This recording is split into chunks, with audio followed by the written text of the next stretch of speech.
どこまでだ。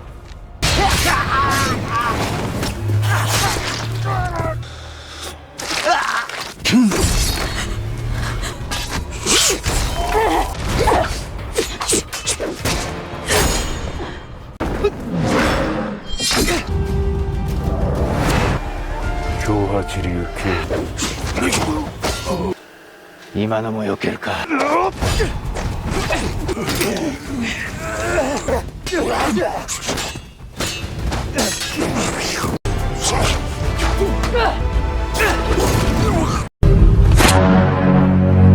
Hai, kembali lagi di channel Ningali Film. Pada alur cerita kali ini, kita akan membahas alur cerita dari film Last Samurai Standing. Film ini menceritakan serial drama aksi kolosal yang mengambil berlatar tahun 1878 di awal era Meiji Jepang. Ceritanya mengikuti 292 samurai yang kehilangan mata pencaharian dan martabat akibat modernisasi. Kemudian terpaksa saling bertarung dalam permainan maut, memperebutkan hadiah uang besar demi menyelamatkan keluarga mereka yang sakit. Film ini dimainkan oleh Junichi Okada, Taichi Saotome, Masahiro Higashide, Kaya Kiyohara, Yuya Yagira, dan tidak usah berlama-lama lagi, mari kita mulai alur cerita filmnya.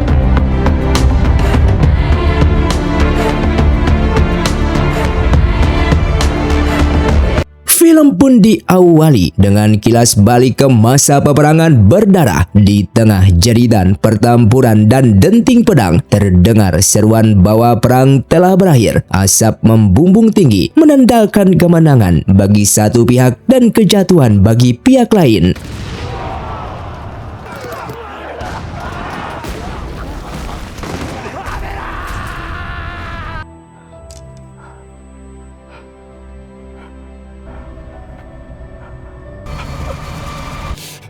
Singkatnya, waktu pun melompat ke 10 tahun setelah Perang Boshin. Di bawah kebijakan modernisasi pemerintah baru, kelas samurai telah dihapuskan. Mereka kini hanya disebut sebagai Shizoku, dilucuti dari segala hak istimewa dan pekerjaan abdi dalam mereka. Penderitaan para mantan prajurit ini semakin diperparah dengan membawanya penyakit mematikan. Di Puchu, Kanagawa, hiduplah seorang mantan samurai bernama Sujiro Saga. Kehidupannya kini jauh dari kata mulia. Keluarganya terpuruk dalam kemiskinan dan dihantam wabah. Istrinya, Shino, dan putrinya yang masih kecil, Rin, terbaring lemah akibat kolera.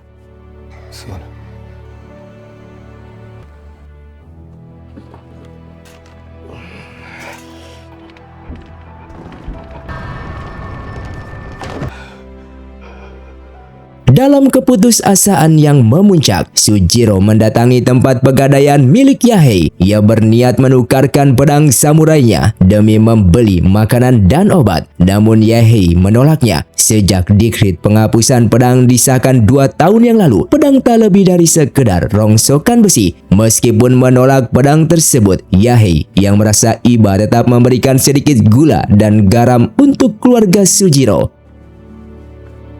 Namun nahas, semua usaha itu terlambat. Sujiro harus menyaksikan kenyataan pahit saat putrinya, Rin, mengembuskan nafas terakhirnya. Sambil menangis terseduh-seduh, Sujiro meminta maaf karena merasa gagal melindungi keluarganya.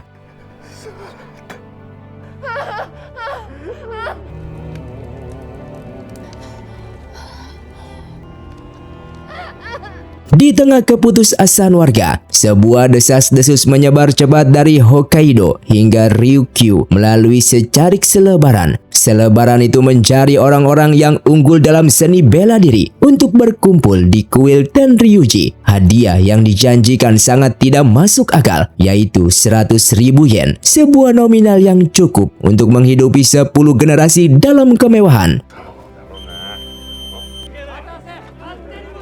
Bagi banyak orang, itu hanyalah omong kosong. Namun bagi Sujiro, uang itu adalah satu-satunya harapan untuk menyelamatkan istri, putranya, Toya, dan seluruh warga desanya dari kelaparan dan wabah. Di malam itu, Sujiro berpamitan kepada Shino. Ia berjanji bahwa ia tidak akan menghunuskan pedangnya lagi demi membunuh dan bersumpah akan kembali dengan selamat meninggalkan keluarganya. Sujiro pun melangkah menuju Kyoto.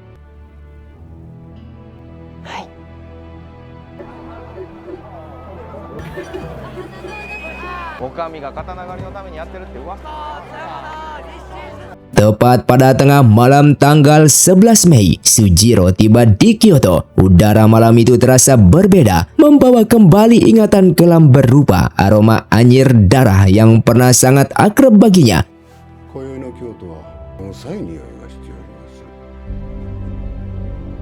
Di kuil Tenryuji, puluhan mantan samurai dengan tatapan putus asa dan penuh ambisi telah berkumpul.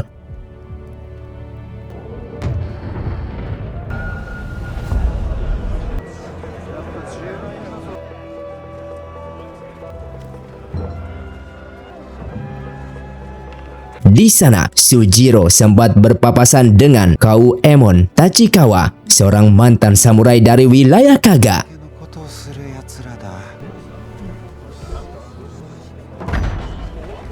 Tak lama kemudian, seorang pria yang menyebut dirinya Enju muncul sebagai pihak penyelenggara. Ia memamerkan sebuah guci berisi emas murni untuk membuktikan bahwa hadiah 100.000 yen itu nyata.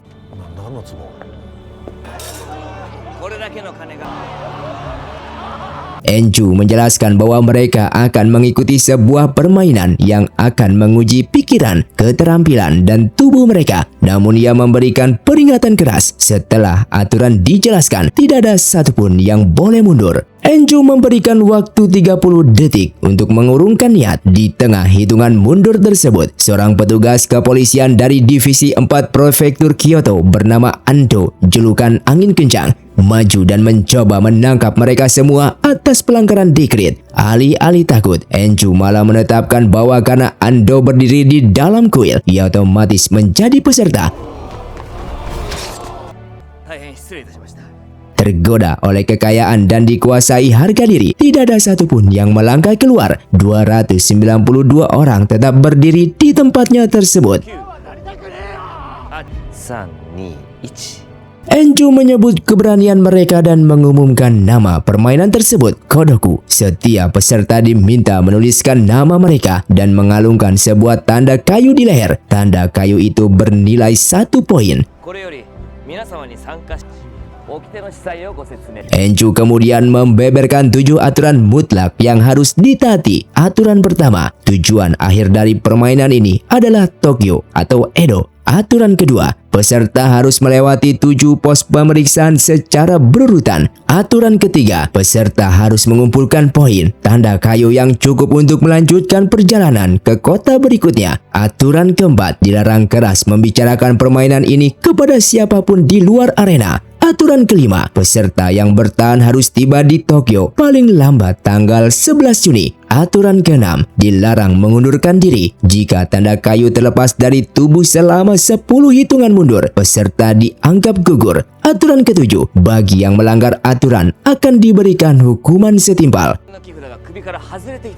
Kengerian langsung terasa ketika seorang peserta yang menyadari bahwa mereka harus saling membunuh, panik dan mencoba mendobrak gerbang untuk kabur. Begitu gerbang terbuka, peserta tersebut langsung dieksekusi mati di tempat, membuktikan bahwa aturan ketujuh adalah eksekusi mutlak.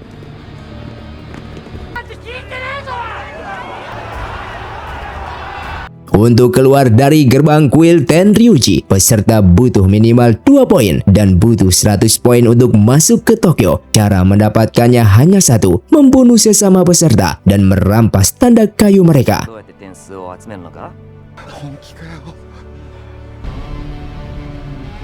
Hitungan mundur 10 detik dimulai. Begitu hitungan berakhir, kuil Tenryuji berubah menjadi ladang pembantaian. Para mantan samurai yang haus darah dan harta mulai saling menebas. 1あの日消えた江戸にて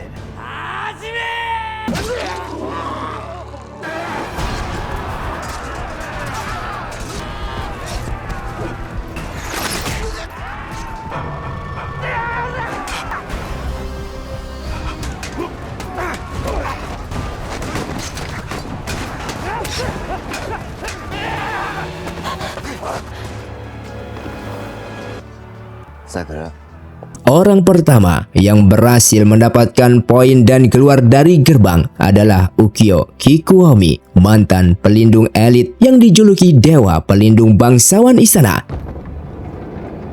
Di tengah kekacauan, Sujiro melihat seorang gadis kecil bernama Futaba Katsuki menangis karena ayahnya baru saja dibantai. Sujiro segera melindunginya.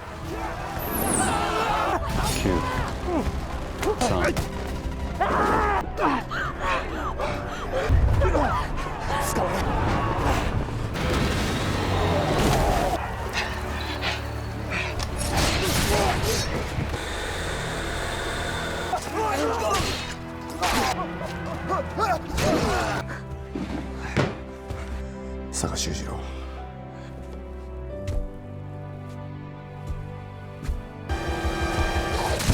Tiba-tiba, seorang peserta misterius menghampiri Sujiro dan mengenali identitas kelamnya pada masa perang, Kokusu, si pembunuh manusia. Pria itu memperhatikan bahwa Sujiro menderita trauma perang yang parah, jantung berdebar, dan tangan yang terus gemetar. Secara mengejutkan, pria itu menyerahkan tanda kayunya sendiri kepada Sujiro secara cuma-cuma. Ia berpesan jika Sujiro benar-benar berniat bertahan hidup dan melindungi anak itu, ia harus menyingkirkan keraguannya dan mulai membunuh. Dengan tanda kayu tambahan tersebut, Sujiro dan Futaba berhasil keluar dari kuil Tenryuji dengan selamat. 門まで駆け抜けるぞ。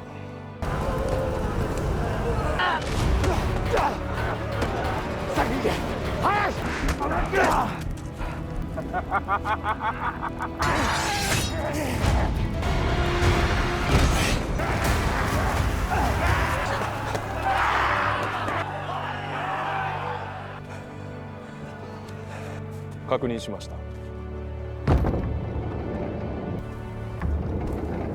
Di sebuah ruangan tertutup, pihak penyelenggara menikmati pertunjukan berdarah itu. Mereka kemudian mengirimkan sebuah surat kepada para peserta yang berhasil lolos. Surat itu dibacakan dengan lantang, berisi cemoohan kejam bahwa para samurai hanya mampu mengayunkan pedang. Mereka salah mengartikan hak istimewa sebagai kekuatan. Mereka tetap buta terhadap kenyataan bahwa dunia terus berjalan tanpa mereka. Mereka menyanyiakan hidup sebagai orang bodoh yang kehilangan arah. Dan sekarang, mari enyahkan hantu-hantu yang masih menyebut diri mereka adalah samurai. Hujan deras mulai mengguyur Kyoto. Sujiro yang sedang berjalan bersama Futaba tiba-tiba dihentikan oleh sebuah suara dari bayang-bayang. Seorang pria dengan aura membunuh yang kental muncul menghalangi jalan mereka. Dan dia adalah Bukotsu Kanchiya.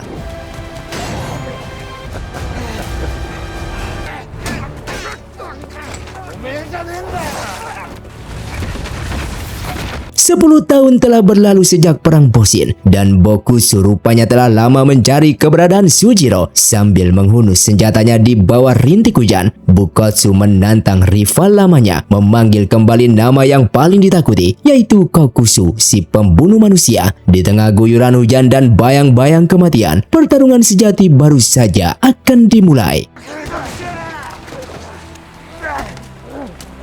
Bukotsu memprovokasi Sujiro dengan kejam, memintanya menghunuskan pedang. Apakah kau sudah kehilangan nyalinya, Kokusu si pembunuh manusia? Ejeknya. Ketika Sujiro menolak, menyerang dan memilih untuk melindungi Futaba, Bukotsu malah tertawa remeh.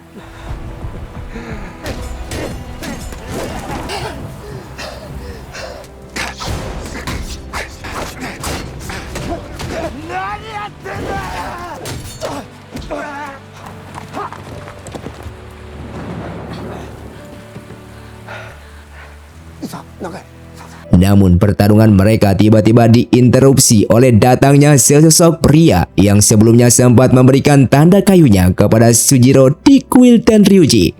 掟よりも命の方が大事だ。救えない命がある。とりあえず顔つき合わせて話そうや。お久しゅう。 Pria itu dengan santai meminta mereka menurunkan senjata dan menyuruh Bukotsu pergi. Setelah situasi mereda, Sujiro dibawa beristirahat di sebuah tempat aman. Pria misterius itu akhirnya memperkenalkan dirinya dan mengungkapkan niat aslinya, yaitu ia ingin mengajak Sujiro dan Futaba bersekutu.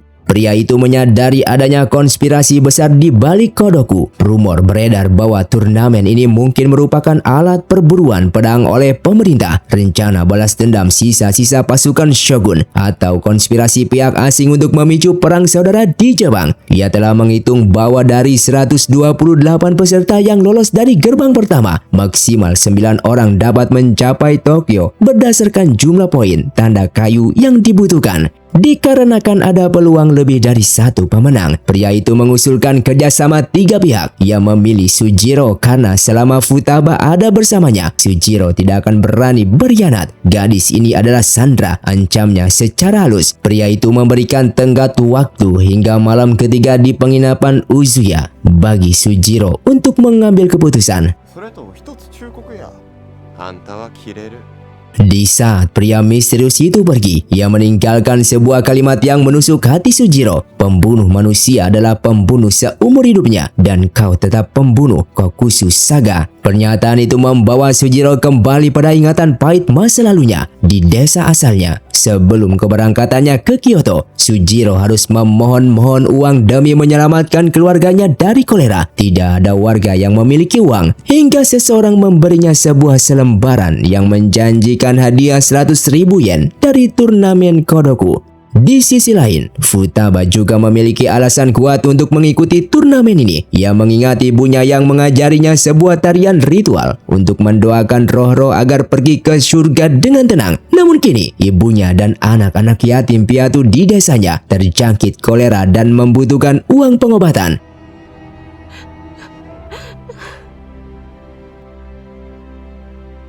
Futaba memohon kepada Sujiro untuk membawanya ikut serta. Bahkan jika suatu saat Sujiro harus membunuhnya demi memenangkan turnamen, keduanya pun mengikat janji untuk berjuang bertahan hidup demi menyelamatkan keluarga mereka masing-masing.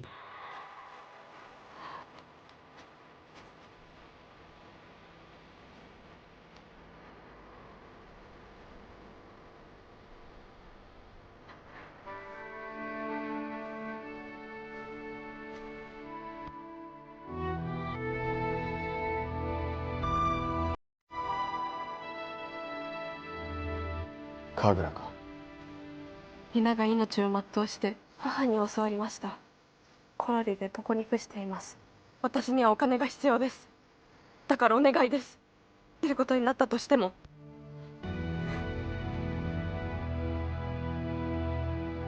はい。世話になった。みたいな町人が反対に生きてくれました。 Sementara itu, di Kementerian Dalam Negeri di Tokyo, ketegangan sedang memuncak. Menteri Maejima berdiskusi serius dengan Kepala Biro Kepolisian, Kawaji. Mereka telah menyita selebaran Kodoku palsu yang disisipkan dalam surat kabar Hokoku.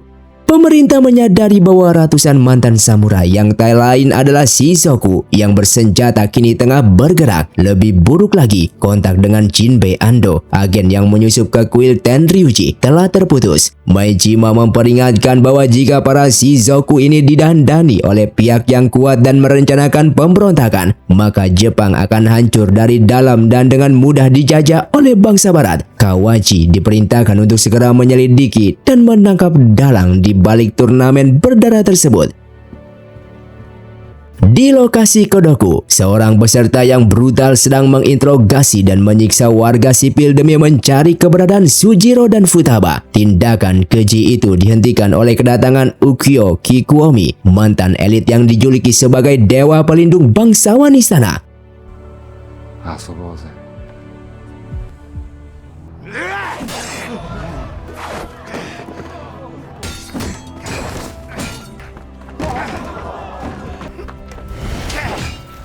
お Peserta yang brutal itu mengejek Ukyo, mengingatkannya pada masa lalu Ukyo yang menyedihkan, melayani seorang tuan dengan setia hanya untuk dibuang begitu saja saat era berubah. Ejekan itu memicu amarah Ukyo. Dalam sekejap, Ukyo membantai peserta tersebut dengan kejam. Ia mengingat masa lalunya ketika Tuan Kazanin mengkhianatinya, menyita propertinya, dan merendahkannya menjadi pelayan. Didorong oleh dendam dan keinginan untuk mengembalikan kehormatan keluarganya, Ukyo kini berubah menjadi mesin pembunuh tanpa belas kasihan.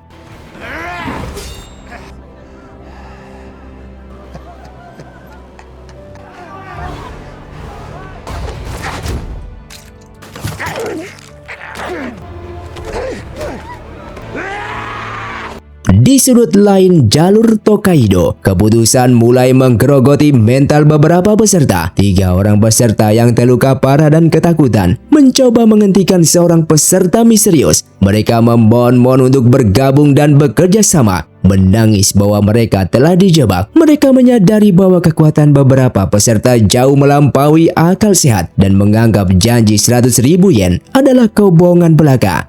Dalam keputusasaan dan rasa frustasi yang memuncak, salah satu dari mereka nekat melepaskan tanda kayu di lehernya sebagai bentuk pengunduran diri. Peserta misterius itu memperingatkannya untuk tidak melakukannya, akan tetapi kepanikan telah menguasai mereka.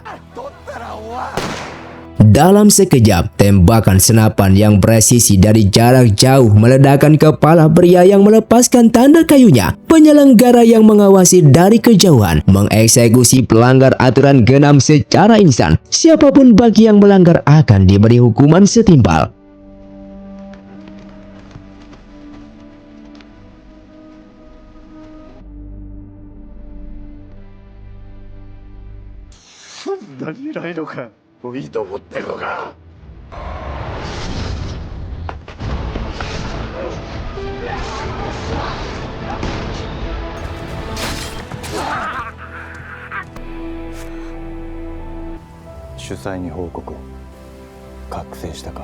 Sujiro yang dipenuhi darah baru saja menebas lawannya tanpa ampun. Insting membunuhnya kembali bangkit. Ini adalah jati dirinya, gumamnya dengan nafas terengah-engah dan tatapan kosong di tengah lautan mayat. Ia menyadari bahwa dirinya masih merasa tidak puas. Kutukan Kokusu si pembunuh manusia akhirnya benar-benar terbangun kembali.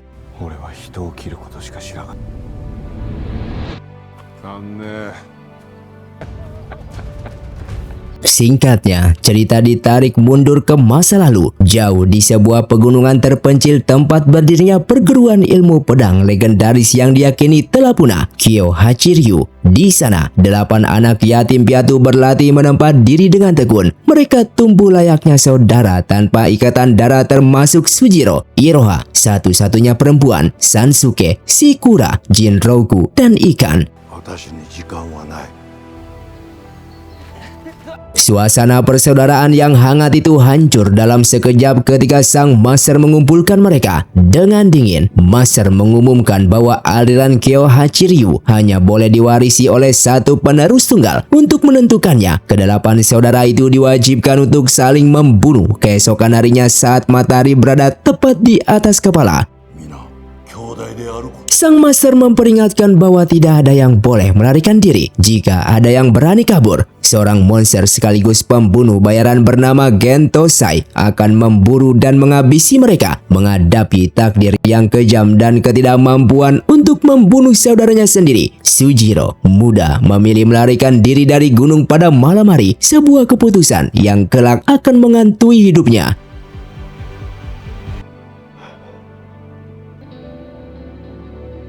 Kembali ke masa kini, di sebuah ruangan mewah yang dirahasiakan, para penyelenggara Kodoku telah menikmati cerutu dan minuman keras sambil memantau jalannya laporan masuk. Kemudian laporan masuk bahwa Kokusu si pembunuh manusia, yang tak lain adalah Sujiro, telah membantai 15 orang pasukan keamanan mereka. Alih-alih marah, para elit itu justru menganggapnya sebagai hiburan yang menarik. Sebanyak 164 peserta telah tereliminasi. Sebuah kabar mengejutkan juga tiba bahwa Ukyo Kikuomi, mantan elit yang pertama kali keluar dari kuil Tenryuji, telah tewas tereliminasi setelah kalah berduel melawan Bukotsu Kanjiya yang brutal. Kini para penyelenggara membuka babak taruhan baru. Mereka bertaruh siapa peserta pertama yang akan berhasil melewati pos pemeriksaan berikutnya, Sekicuku. Setelah melintasi rute maut jalur Suzuka, beberapa nama besar dijagokan, yaitu seperti Bukosu Kanjiya, si kembar tombak Yoshida, mantan ninja Kyojin Suge, hingga Sujiro Saga. Di rute pegunungan jalur Suzuka, Sujiro berjalan melintas hutan lebat bersama gadis kecil yang bernama Futaba. Sujiro menceritakan masa lalunya yang kelam kepada Futaba tentang bagaimana ia tumbuh sebagai yatim piatu di pegunungan, dilatih hanya untuk membunuh, dan akhirnya direkrut menjadi algojo untuk wilayah Satsuma selama perang hingga ia dijuluki Kokusu, si pembunuh manusia.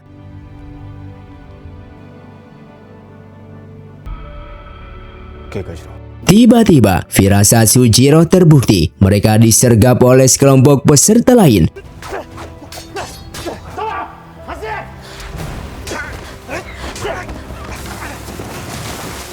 Namun bahaya terbesar datang dari sosok yang sangat ia kenal, Iroha Kinugasa, adik seperguruannya dari Kyohachi Ryu. Iroha muncul dengan tatapan penuh kebencian. Ia memendam dendam mendalam karena Sujiro melarikan diri bertahun-tahun yang lalu, meninggalkan saudara-saudaranya dalam mimpi buruk. Saat para peserta lain yang mengepung mereka mencoba membunuh Futaba yang tak berdaya, sebuah anak panah tiba-tiba meleset menghentikan mereka.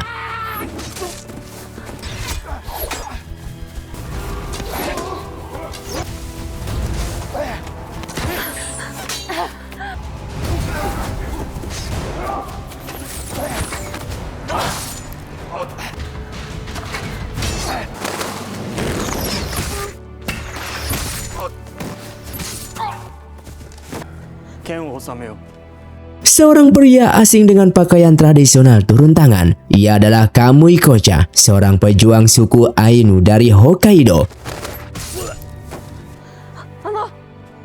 Kamui Kocha menyatakan bahwa dalam adat Ainu, merenggut nyawa anak-anak adalah kejahatan terbesar. Karena Sujiro bertarung sambil melindungi seorang anak, Kamui Kocha bersumpah tidak akan menyerang mereka. Dengan memanfaatkan kekacauan itu, Sujiro mengambil tanda kayu poin dari para penyerang yang tewas. Ia kemudian mengajak Iroha untuk ikut bersamanya ke Tokyo. Iroha pun setuju, namun dengan ancaman dingin. Jika kau benar-benar ingin membunuhnya, maka lakukan itu di Tokyo. Di Tokyo, ketegangan melanda Kementerian Dalam Negeri, Menteri Maejima, dan Kepala Biro Kepolisian Kawaji, serta Okubo menganalisis laporan dari Kyoto. Polisi menemukan jejak darah dan potongan tubuh yang bergerak memanjang dari Shiga menuju Mie. Para mantan samurai Shizoku itu terpantau terus saling membunuh sambil bergerak cepat menuju ibu kota yang tak lain adalah Tokyo.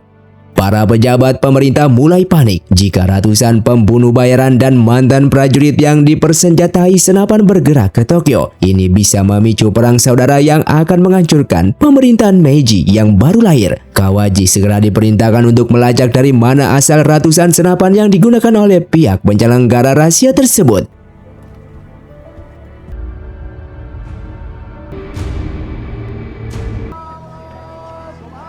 Sujiro, Futaba, dan Iroha akhirnya tiba di ujung jalur Suzuka, pos pemeriksaan Sekicuku. Di sana, mereka disambut oleh seorang pengawas bernama Tsurubami. Sujiro dan Futaba menyerahkan tanda kayu masing-masing dan keduanya memiliki 3 poin. Sementara Iroha menyerahkan 5 poin dan menerima tanda kayu merah sebagai kembalian.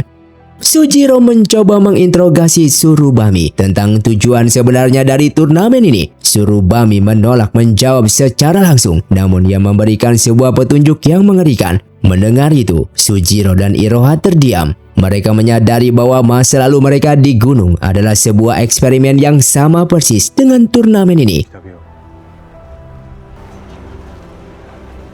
Di ruang perjudian para elit, diumumkan bahwa pemenang taruhan babak pertama adalah mantan ninja klan Iga, Kyojin Suge, yang tiba pertama di Sekicuku, disusul oleh pejuang Ainu, Kamuya Kocha, sehingga taruhan putaran kedua pun segera dimulai menuju pos Chiryujuku. Sesuai dengan undangan misterius sebelumnya, Sujiro, Futaba, dan Iroha tiba di sebuah penginapan bernama Uzuya di Yokkaichi. Di sana mereka disambut oleh Kyojin Suge, sang pemenang rute Sekijuku yang mengaku sebagai seorang ahli strategi. 強人です。教授孤独の因果は知ってるか？ Kyojin memberikan makna sebenarnya dari Kodoku. Dalam aksara kuno, Kodoku ditulis dengan menggabungkan 3 karakter serangga. Ia adalah sebuah ritual sihir hitam di mana 100 serangga beracun dimasukkan ke dalam satu guci dan dibiarkan saling memangsa sampai mati. Hanya 1 serangga terakhir yang bertahan hidup yang akan menjadi iblis dan menyerap seluruh kekuatan. 一人だけっちゅうことや。俺には救わなければならない人。 Di sana Kyojin menyadari bahwa pihak penyelenggara tidak benar-benar berniat membagikan 100.000 yen, melainkan sedang mencari 1 serangga terakhir yang terkuat. Kyojin mengajak Sujiro dan Iroha untuk bersekutu guna melakukan sebuah eksperimen. Ia berencana mencari tahu identitas dan niat asli sang dalang di balik layar sebelum mereka semua mati konyol sebagai pion. Sebagai tanda kepercayaan dari adat asing, Kyojin menjulurkan tangannya untuk berjabat tangan dengan Sujiro. そのためにある実験をしたい。今日はゆっくり休みや。 Di malam harinya, di penginapan, Sujiro dan Iroha akhirnya berbicara dari hati ke hati. Sujiro bertanya apa yang terjadi di gunung setelah ia kabur. Iroha dengan mata berkaca-kaca menjelaskan bahwa sang master rupanya ketakutan teknik Kyohachi Ryu akan bocor, sehingga ia memutuskan untuk membasmi semua muridnya. Kakak tertua mereka, Ikan, mengorbankan nyawanya dengan melawan sang master agar adik-adiknya bisa turun gunung dan melarikan diri. Sejak saat itulah mereka hidup terpencar dan terus dalam pelarian, dihantui ketakutan akan dibunuh oleh monster pemburu bernama Gentosai. すまなかった。 Iroha menyalahkan pelarian Sujiro sebagai pemicu semua tragedi itu. Sebagai balasan, Sujiro akhirnya menceritakan alasan ia ikut Kodoku. Putrinya telah meninggal karena kolera dan istrinya terbaring sekarat tanpa uang untuk membeli obat. Rasa bersalahnya masa lalu dan penderitaannya saat ini membuatnya menyadari satu hal, bahwa ia tak akan lari lagi. Sujiro mengatakan bahwa terlepas dari penderitaan itu, bisa melihat Iroha masih hidup memberinya sebuah kebahagiaan. Di luar penginapan, siluet seorang pria misterius mengawasi dalam diam mencari keberadaan targetnya. Bayang-bayang Gentosai seakan mulai mendekat.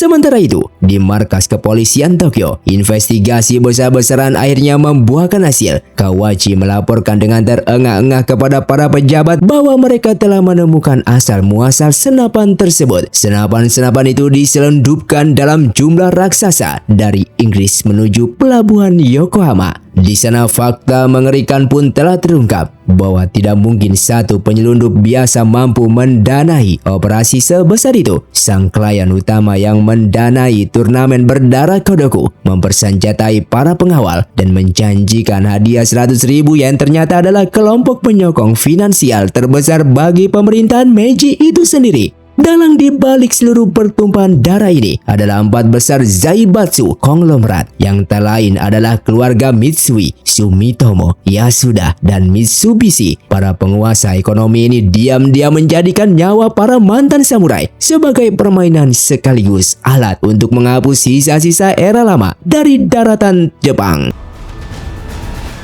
Sementara itu, di penginapan Uzuya, Kyojin Suge mengumpulkan Sujiro dan Iroha untuk membahas rencananya. Sebagai ahli strategi, Kyojin mengusulkan 2 eksperimen yang berbahaya untuk membongkar identitas asli penyelenggara Kodoku. Eksperimen pertama, menyerahkan seorang peserta yang memiliki tanda kayu ke kantor polisi. Tujuannya adalah untuk melihat apakah pihak Kodoku akan membunuh tahanan tersebut di dalam sel kepolisian. Jika iya, itu berarti pihak penyelenggara memiliki kuasa di atas hukum. Eksperimen yang kedua melacak mayat para peserta. Sepanjang perjalanan dari Kyoto, belum ada satupun mayat peserta yang tertinggal di jalan. Pihak Kodoku terbukti membersihkan mayat-mayat itu tanpa sepengetahuan aparat desa. Kyojin menugaskan Sujiro dan Iroha untuk membuntuti tim pembersih rahasia ini guna menemukan markas logistik penyelenggara. Kyojin memilih sebuah kedai teh di pos Kuwana, Juku, untuk memulai eksperimen pertama. Ia sengaja menyewa wanita penghibur dan memamerkan tanda kayunya secara terang-terangan untuk memancing peserta lain. Umpan itu berhasil. Sekelompok peserta masuk dan keributan pun segera terjadi. 前らの好きにしろ。よろしく。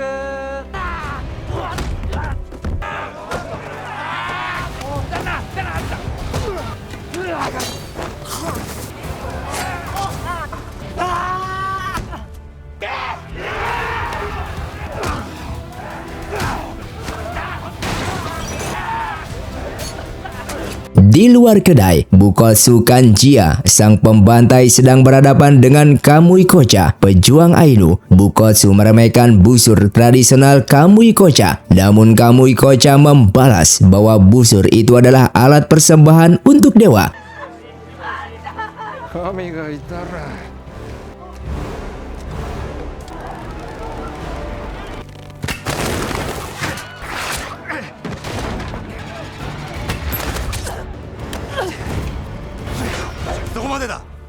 Saat pertarungan, keduanya pun memanas. Polisi yang sebelumnya dihubungi oleh Kyojin mulai berdatangan ke sana. Menyadari polisi mendekat, pasukan bayangan pengawas Kodoku turun tangan dengan senapan laras panjang. Mereka menghentikan pertarungan Bukotsu dan Kamui Kocha, memperingatkan bahwa mengeliminasi petarung hebat seperti mereka akan merusak permainan. Sementara itu, di dalam kedai, Kyojin berhasil menaklukkan dua peserta. Ia memaksa mereka memilih. Satu orang akan diserahkan ke polisi dan satu lagi akan dibunuh. Seorang pemuda penakut akhirnya bersujud memohon ampun, mengaku bahwa ia hanya ikut-ikutan demi membantu bisnis ayahnya. Kyojin tersenyum. Pemuda penakut ini adalah umpan yang sempurna untuk diserahkan kepada kepolisian. どうか。と言うてますけども、お前には俺の手伝いしてもらうで。死体の行き先の確認をして、こんなもの必要ない。 作戦開始とい Di sisi lain, Sujiro dan Iroha bersama Futaba menyusup untuk menjalankan eksperimen yang kedua, melacak kemana mayat-mayat itu dibawa pergi. 幸せにはなれない。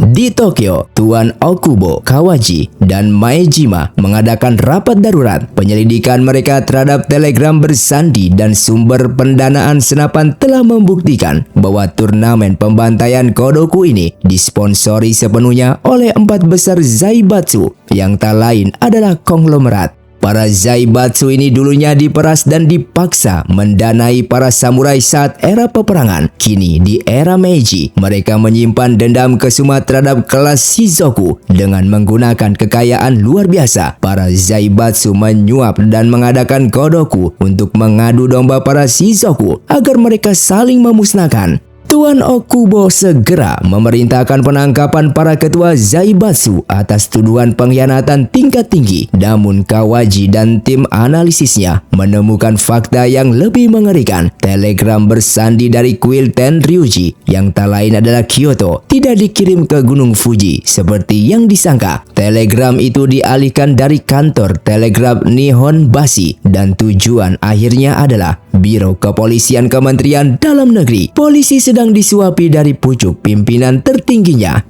Pemuda penakut dari Kuwana, Juku, berhasil diserahkan ke kantor cabang kepolisian. Di dalam sel bawah tanah yang gelap, ia menangis memohon perlindungan dari Kodoku. Namun harapannya hancur ketika 2 orang penjara mendatanginya bukan untuk melindunginya, melainkan untuk mengeksekusinya. Pihak penyelenggara ternyata mampu dengan menebas mengeksekusi orang di dalam tahanan kepolisian. Eksperimen pertama Kyojin terbukti benar bahwa hukum tidak berlaku bagi penyelenggara.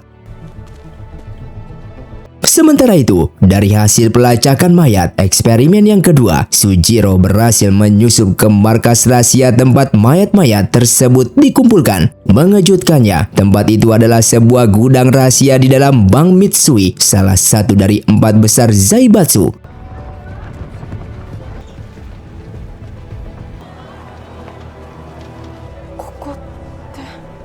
Di dalam gudang Bank Mitsui, Kyojin Suge menyamar sebagai anggota divisi 4 kepolisian untuk memata-matai. Namun penyamarannya terbongkar oleh kedatangan seorang komandan keamanan Kodoku yang dipanggil Sakura. Di saat ketegangan memuncak, Sujiro Saga melangkah keluar dari bayang-bayang. Ia sangat terkejut di saat melihat wajah komandan keamanan tersebut. Kokusu Saga, Hanjiro Nakamura, sapa sang komandan. Ia memanggil Sujiro dengan nama masa perangnya. Sakura, sang komandan keamanan Kodoku, ternyata adalah teman seperjuangan lamanya saat perang yang Sujiro kira telah mati. Di sebuah ruang pertemuan eksklusif yang sangat rahasia, para ketua dari 4 besar Zaibatsu sedang menunggu. Pintu terbuka dan masuklah seseorang yang sangat mengejutkan.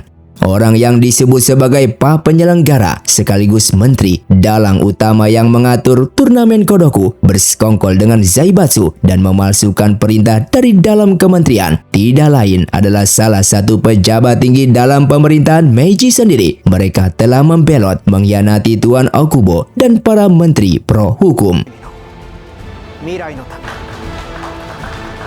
Singkatnya, kilas balik ke masa akhir perang saudara. Pasukan pemerintah baru bersorak merayakan kemenangan mereka. Di mata peradaban baru, para samurai tak lebih dari hantu-hantu masa lalu yang terlalu arogan untuk mengakui kekalahan. Mereka dianggap sebagai parasit yang mencuri dari rakyat lemah dan terus meratapi hilangnya hak istimewa mereka. Titah eksekusi pun dijatuhkan. Para samurai dibantai dengan senapan, menandai akhir dari era pedang. Di masa kini, dalam sebuah ruang pertemuan rahasia nan mewah, terungkaplah dalang utama di balik turnamen Kodoku.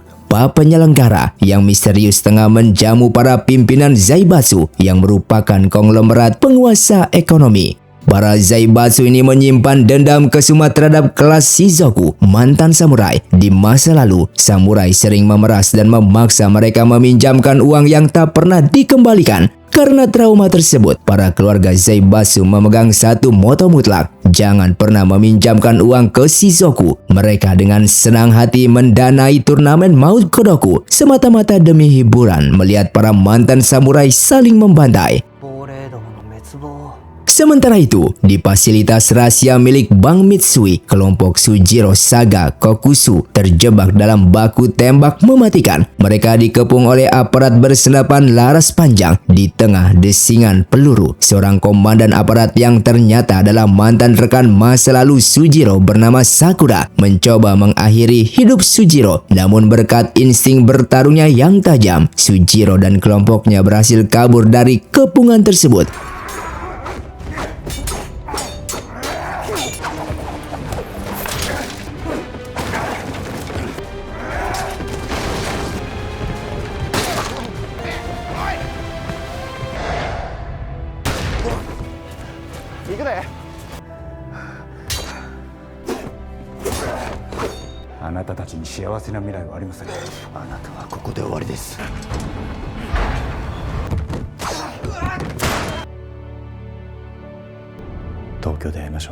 Setelah tiba di tempat yang aman, Kyojin Suge, Sujiro, Iroha, dan Futaba merangkai fakta-fakta yang ada. Penemuan mayat di gudang Bank Mitsui dan serangan dari polisi sungguhan membawa Kyojin pada satu kesimpulan bahwa Biro Kepolisian Pusat dan para Zaibatsu bekerja sama. Zaibatsu membiayai seluruh logistik dan pembuangan mayat, sementara Biro Kepolisian memberikan perlindungan dan menutupi jejak turnamen. Kyojin menyadarkan mereka pada kenyataan pahit bahwa Kodoku bukanlah ajang pembagian uang 100.000 yen. Meskipun mereka berhasil bertahan hidup hingga ke Tokyo, namun tidak ada jaminan pihak penyelenggara akan membiarkan mereka tetap bernapas. Dengan menyadari kekuatan fisik saja tak lagi cukup, Sujiro memutuskan untuk menggunakan senjata rahasianya, yaitu koneksi petinggi pemerintahan di masa perang.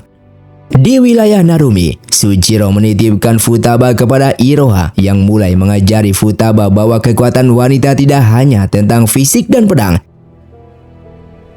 Sujiro kemudian menyusup ke kantor telegraf dan mengirim pesan bersandi yang ditujukan langsung kepada Okubo. Pesan tersebut berhasil disadap oleh Maejima. Percakapan telegraf yang sangat rahasia pun terjadi. Sujiro peserta 66 mengonfirmasi adanya perkumpulan bersenjata Shizoku yang diawasi oleh kepolisian yang meminta perlindungan mutlak untuk seorang anak, Futaba. Maejima meminta detail dan bukti lengkap keterlibatan polisi terlebih dahulu. Sujiro menolak memberikan informasi lebih lanjut karena terikat aturan keempat, dilarang membocorkan kodoku. Ia menegaskan ini adalah urusan kepentingan nasional. Maejima akhirnya setuju untuk bertemu dan mengatur strategi di Ozaki 3 hari lagi. Sebelum pergi, Sujiro sempat mengirim satu telegram mengharukan untuk istrinya. 秘密裏に演習を行っています。その頂点に立つ川地しかいません。諦めません。国衆のもとには私が向かい。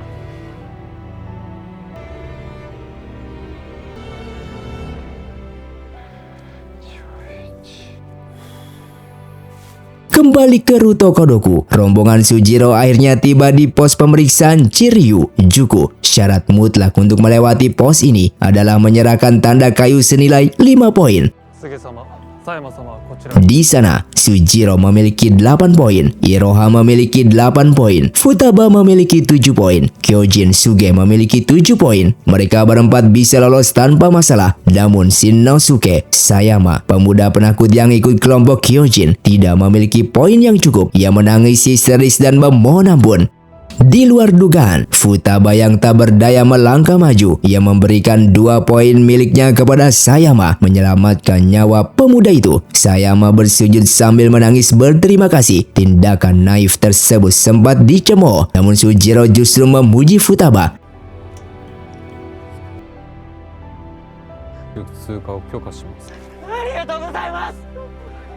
良き旅を。ここまで来れなかったのに。 Untuk menghindari pengejaran polisi, Kyojin dan Sayama memutuskan untuk berpisah dari kelompok Sujiro. 好意を抱いてるんだからな。この孤独に希望が持てた。が覚めるまで二手に分かれて進む。 教授さん待ってください。 Di Tokyo, larut malam di ruangan arsip, Sekretaris Maejima bekerja sendirian. Ia tengah berjuang memecahkan sandi telegram Mitsui, sehingga Gumi menggunakan buku panduan teks telegraf Eropa. Perlahan, bukti konspirasi antara kepolisian dan Zaibatsu mulai terungkap jelas di tangannya. Namun ia tidak sendirian. Seorang agen pembunuh dari biro kepolisian bernama Mochizuki muncul dari dalam kegelapan. Dari bawah elit kepolisian benar-benar telah membelot dan mengawasi gerak-gerik kementerian. Tanpa ampun, Mochizuki memutus satu-satunya harapan Sujiro untuk mendapatkan bantuan resmi dari pemerintah pusat. Di keesokan harinya, di ruang observasi, para pimpinan Zaibatsu mulai panik. Mereka khawatir Menteri Okubo telah mengetahui konspirasi mereka akibat telegram dari Sujiro. Namun sang penyelenggara, yang ternyata adalah pejabat korup di dalam kementerian itu sendiri, memenangkan mereka. Ia mengabarkan dengan santai bahwa Sekretaris Okubo telah ditangani. Dengan mengetahui Sujiro Saga mencoba membocorkan informasi, penyelenggara menolak untuk mendiskualifikasinya. Dan sebaliknya, ia merancang sebuah festival pertumpahan darah besar-besaran untuk menghukum Sujiro. Penyelenggara diam-diam mengirim penyuruhnya untuk menemui mantan saudara-saudara seperguruan Sujiro dari aliran pedang pembunuh Kyoha Chiryu, yaitu Gion Sansuke, Shikura Adishino, dan Shinroku. Pesuruh itu memprovokasi mereka dengan informasi bahwa Sujiro dan Iroha sedang dalam bahaya besar di dalam turnamen. Terpancing oleh kabar tersebut, Shikura dan saudara-saudaranya segera menanyakan arah menuju Chiryuzuku, bersiap memasuki medan pertempuran. Masa lalu Sujiro Saga kembali datang menghampirinya, membawa para petarung paling mematikan ke dalam pusaran maut Kodoku. Di tengah reruntuhan pertarungan sebelumnya, Bukosu Kanjia, sang pembantai buas, merasa kecewa. Pertarungan seringkali berakhir terlalu cepat karena senapan polisi memutus kesenangannya. Bukosu menyadari bahwa era perang memang telah usai. Senjata modern membuat pembunuhan tak lagi terasa seperti pembunuhan. Namun baginya, seorang samurai akan selalu menjadi pembunuh. Ia berjanji akan terus memburu Sujiro, Kokusu si pembunuh manusia, hingga salah satu dari mereka mati.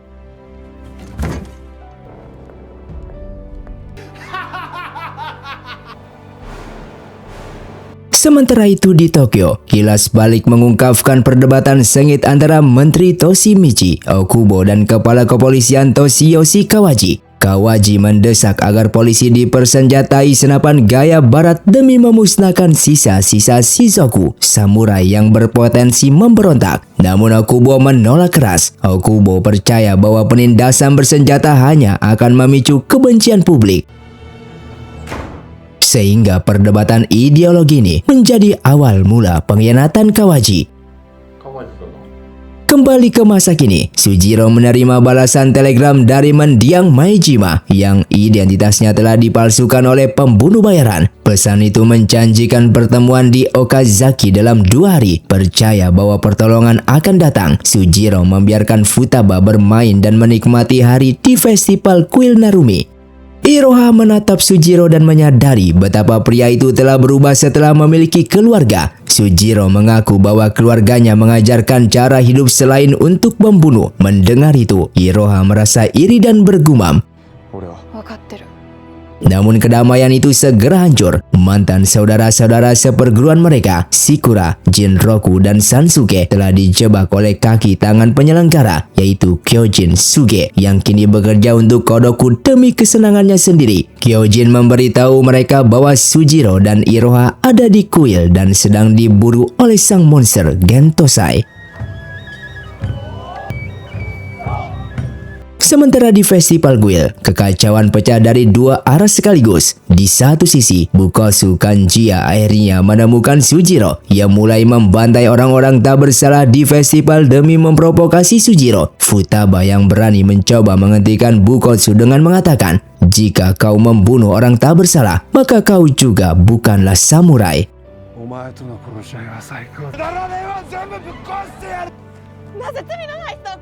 Tersinggung, Bukosu mencoba membunuh Futaba. Demi melindungi anak itu, Sujiro akhirnya mengunuskan pedangnya dan melawan Bukosu habis-habisan.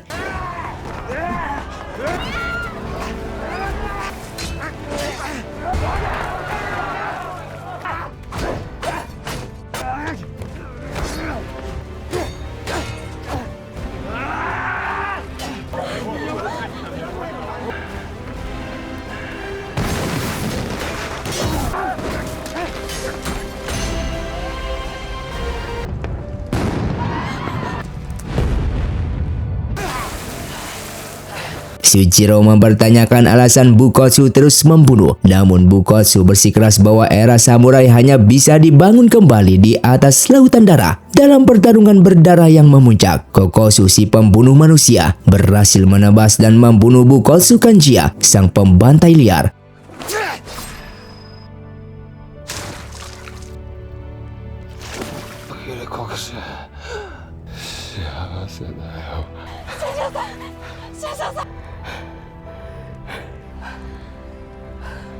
Di sudut kuil yang lain, mimpi buruk masa lalu akhirnya muncul. Gentosai, sang monster, memburu Iroha. Menyadari takdir tak bisa dihindari, Iroha bersiap melawan sang pembunuh bayaran tingkat tinggi tersebut.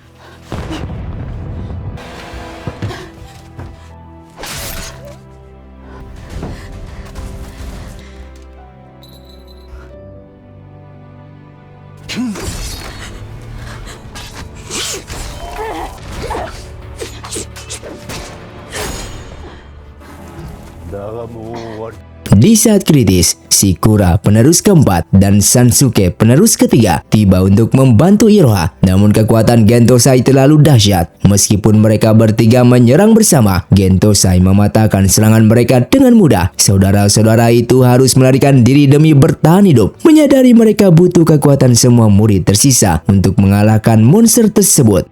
うちの兄弟たちには勝てないよ。京八流刑事。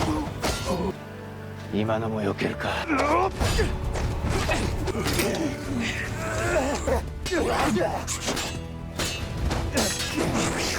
合わせろ。おい。強すぎ。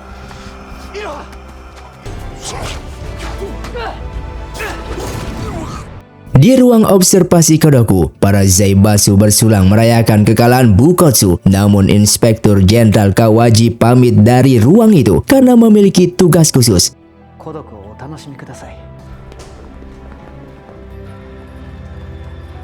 Di Tokyo, Menteri Okubo sedang bersiap untuk menemui Kawaji guna membongkar kebenaran di balik Kodoku. Ia bingung karena ajudannya, Maejima Shinfei, tak kunjung bisa dihubungi. Di saat Okubo bersiap naik kereta kuda di Shimizudani, sosok dari masa lalunya muncul. Dia adalah Hanjiro Nakamura, Sakura, sang komandan pengawas Kodoku. Hanjiro menghentikan kereta dan memberikan pesan dingin dari Kawaji. Dalam sekejap mata, para pembunuh bayaran menyerang dan mengeksekusi Menteri Toshimichi. Kematian arsitek utama pemerintahan Meiji ini mengguncang seluruh negeri. Di okasi Juku, Sujiro dan Futaba terkejut membaca surat kabar edisi khusus bahwa Toshimichi Okubo telah dibunuh. Sujiro langsung menyadari bahwa ini adalah ulah penyelenggara Kodoku dan kepolisian. Tiba-tiba, seseorang pembawa pesan misterius itu menghampiri Sujiro, menyampaikan pesan palsu atas nama Maejima bahwa ia kembali ke Tokyo karena situasi darurat. Sujiro yang tak tahu bahwa Maejima sudah mati, mengira bahwa ia harus membawa Futaba sampai ke Tokyo untuk mendapatkan perlindungan pemerintah. Di sisi lain, Iroha, Shikura, dan Sansuke sedang memulihkan diri dari luka parah akibat serangan Gentosai. Iroha tersenyum tipis, mengenang masa lalu saat mereka semua bersama di gunung. Ia akhirnya memaafkan Sujiro karena melarikan diri, menyadari bahwa pelarian Sujiro adalah alasan mereka masih hidup hari ini. Ketiga saudara itu bertekad untuk mencari Sujiro dan menyatukan kekuatan demi membunuh Gentosai. Kembali ke markas rahasia, para Zaibatsu bersulang sambil tertawa puas membaca berita kematian Okubo. Dengan tewasnya sang menteri, tidak ada lagi pihak dari pemerintah pusat yang bisa menghentikan atau menyelidiki Kodoku. Polisi dan Zaibatsu kini memegang kembali penuh. Sang penyelenggara Kawaji telah menang telak. Di jalur Tokaido, dari Hamatsu menuju Shimada, pertumpahan darah terus berlanjut. Para peserta yang tersisa semakin brutal merampas tanda kayu satu sama lain demi mencapai 1000 poin. Di kejauhan, sang penyelenggara mengamati melalui teropongnya, berbisik dingin pada dirinya sendiri. Sehingga permainan hidup mati para samurai terakhir ini belum berakhir. Dan pada akhirnya medan pertempuran di Tokyo pun telah menanti mereka kembali. Dan film pun tamat. Terima kasih untuk kalian yang sudah mengikuti dan menonton film ini dari awal hingga akhir. Kalian sangatlah luar biasa. Buat kalian yang mau request film selanjutnya, silahkan komentar di bawah ini. Sampai jumpa di video selanjutnya. Saya pamit ulang dari Ningali Film. Saya undur diri dan salam Sundaners.